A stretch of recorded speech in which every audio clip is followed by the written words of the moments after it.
od toho stolu nevstaneš, dokud to nedojíš. Dokud to nedojíš, nedostaneš nic sladkého. Co by za to dali děti v Africe? Slýchali jste v dětství takovéhle věty? Já si do dneška pamatuju, jak jsem slyšela, že pokud nebudu jíst, tak půjdu do ozdravovny. A vybavuju si, jak jsem u babičky vydržela 1.25 hodiny sedět nad miskou rozvařené rýže a v tom byly nakrájená holoubátka. Já to nenáviděla. Akorát, proč vám to říkám? Je mi úplně jasné, že vás nezajímají moje holoubátka v rýži, ale protože přesně takhle vznikají podvědomé vzorce. Protože mozek dítěte zhruba do 6-7 let věku funguje na theta vlnách a to jsou takové speciální frekvence, kdy dítě ještě úplně nedokáže kriticky vyhodnocovat to, co se děje a všechno přijímá, všechno nasává a to, co okolo sebe vidí a slyší, tak to všechno je prostě pravda. A to tam taky zůstává. Mimochodem do téhle úrovně nebo tohoto stavu se dostáváme třeba při hypnóze.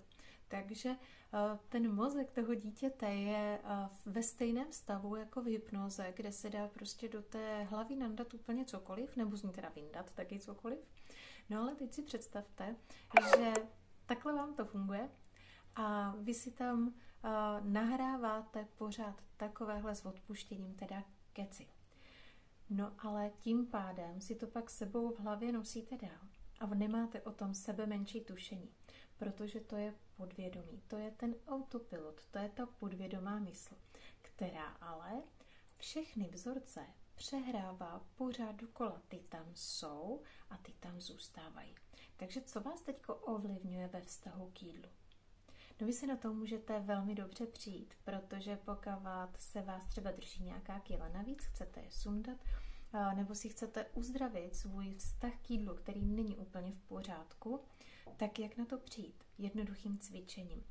Nedostaneme se úplně do té největší hloubky všech hloubek, ale i přesto věřím, že vám to přinese spoustu aha momentů.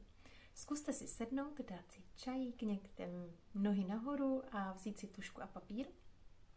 Na chvilku si zavřít oči a pozastavit se nad tím, co jste jako děti slýchali o jídle.